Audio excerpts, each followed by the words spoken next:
নমস্কার, সাফা মিটুতে আপনাদের অনেক অনেক অভিনন্দন এবং স্বাগত জানিয়ে আবার একটা নতুন ব্লগ শুরু করছি। এই যে সকাল সকাল বাসি কাজ ছেড়ে টেড়ে পুজো টুজো হলো, আর ছাদে এসেছি জামা কাপড় মেলতে, আর তার সাথে এটা রোদে দিতে, এই যে মটরশুঁটি।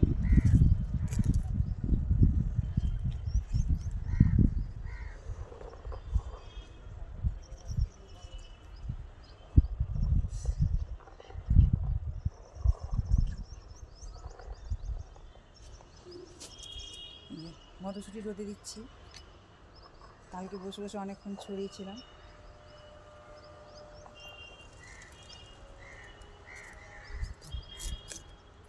ওখানে থাক।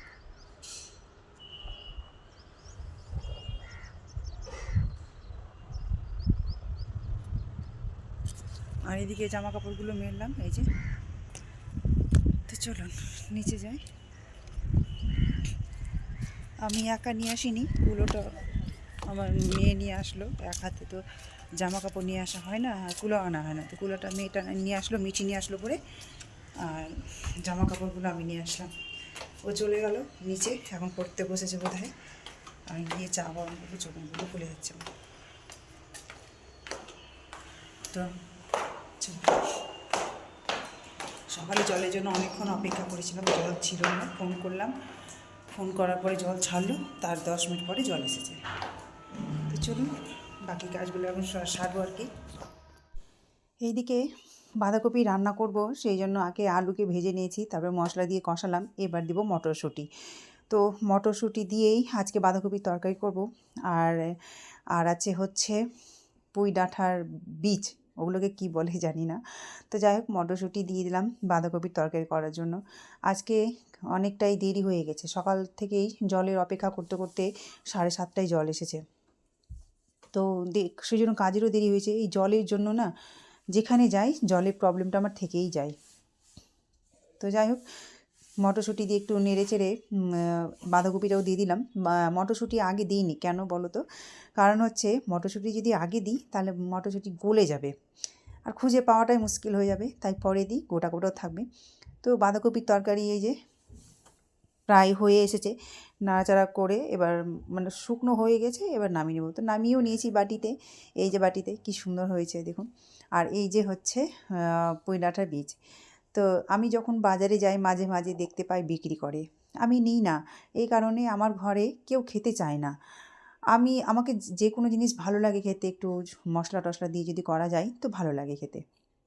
কিন্তু ওই যে আমার ফ্যামিলিতে অনেকে এটা খাবো না তো সেটা খাবো না করেই থাকে, তো ওই জন্য আর নিই না। একার জন্য না করতে ইচ্ছা করে না।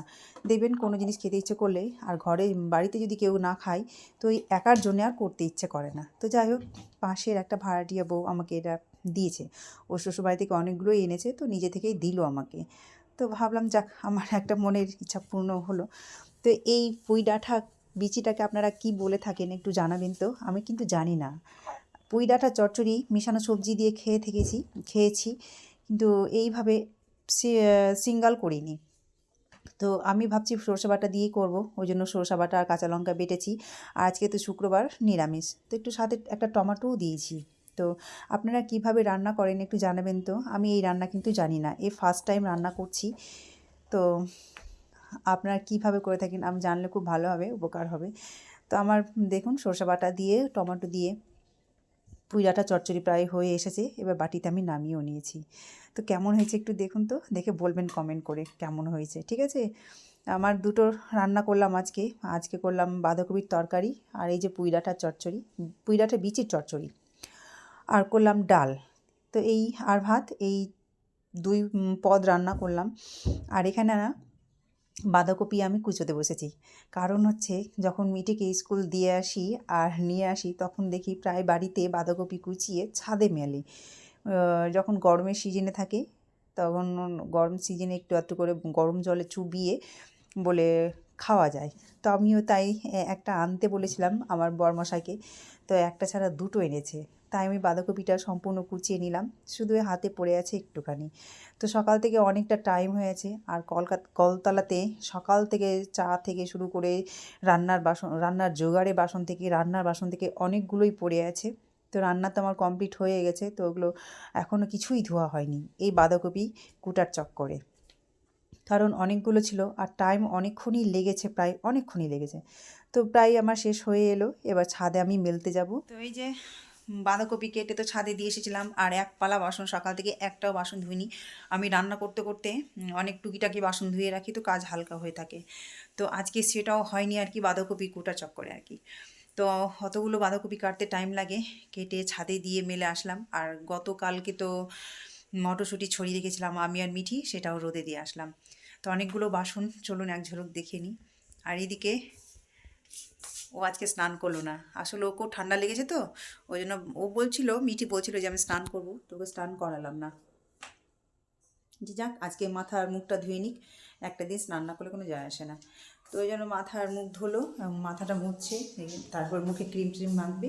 আর এদিকে দেখুন এক পালা বাসন ধুলাম, এখনও কিন্তু জল খাওয়ার খাইনি। এখন ঘড়িতে বাজে হচ্ছে 1:45 মতো। তো এই যে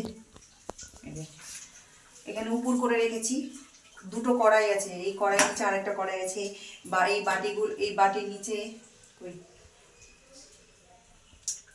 এই বাটির নিচে অনেকগুলো বাটি আছে, গ্লাস, ছাকনা, চা করার যাবতীয় জিনিস, বাটি, থালা। তারপরে রুটি করি, রুটি করার এই প্রত্যেকটা দিন চাটুটা আমি ধুয়ে মেজে নিই।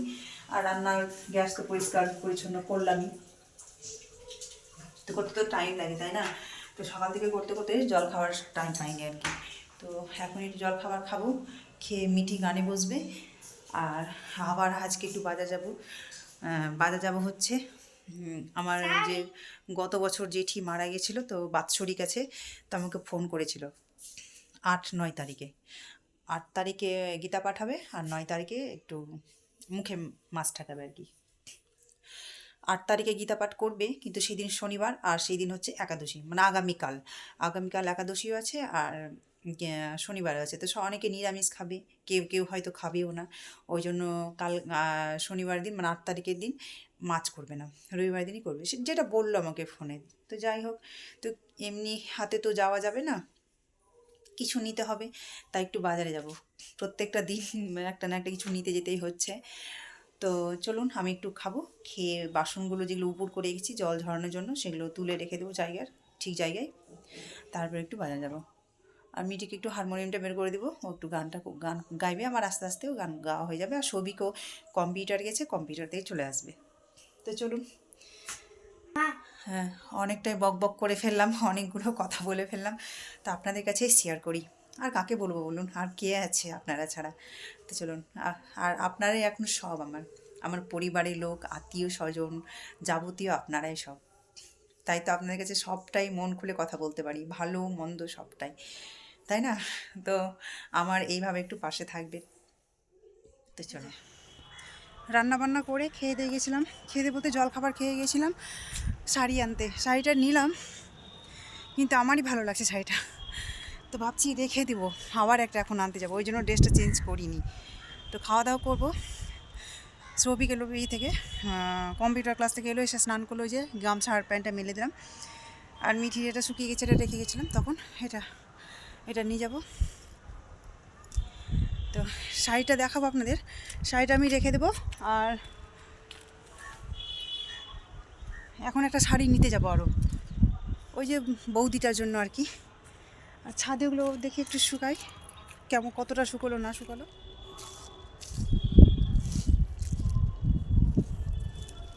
2-3 দিনে শুকিয়ে যাবে বোধ হয়। এই পড়িস না সব গড়ে গড়ে পড়ে যাচ্ছে। তো এই যে থাকুক, বিকেল অবধি থাকুক, তারপরে যখন খাওয়া দাওয়ার পরে বাজার থেকে এসে আবার তুলে নিয়ে যাব। যা হাওয়া দিচ্ছে না, 2-3 দিনের মধ্যে শুকিয়ে যাবে। দেখুন চারিদিকের পরিবেশ কত ভালো লাগছে। আজকে শেয়ার করলাম, ওই যে দূর দূরান্তের ফ্ল্যাট বাড়ি সব, ওই যে ভালো লাগছে। চলুন তাহলে, এলাম এই মাত্র বাজার থেকে, খাওয়া দাওয়ার পরে আবার গিয়েছিলাম বাজারে। ওই যে বললাম একটা শাড়ি নিয়ে এসেছিলাম, সেটা আমার ভালো লেগেছে, তো ভাবছিলাম রেখে দেবো, ওই জন্য আরও একটা নিয়ে আসলাম। তো দুটো শাড়ির মধ্যে কোনটা নিব একটু কমেন্ট করে কিন্তু আমাকে বলবেন, আপনাদের অপেক্ষায় থাকবো, ঠিক আছে? আমাকে আমার যেটা পছন্দ হয়েছে সেটা আপনাদের পছন্দ হচ্ছে কি না আমি বলবো না, কিন্তু আমার কোনটা পছন্দ হয়েছে আপনারা যেটা বলবেন আমি সেটাই নেব, কমেন্ট করে বলবেন কিন্তু, ঠিক আছে? তো এই একটা শাড়ি, এই যে একটা শাড়ি, এই যে শাড়িটা আমি বের করলাম না, বের করলে ঢোকাতে অসুবিধা হচ্ছে ওই জন্য, তো আপনারা দেখে নিন একটু। এই যে আসছে কত,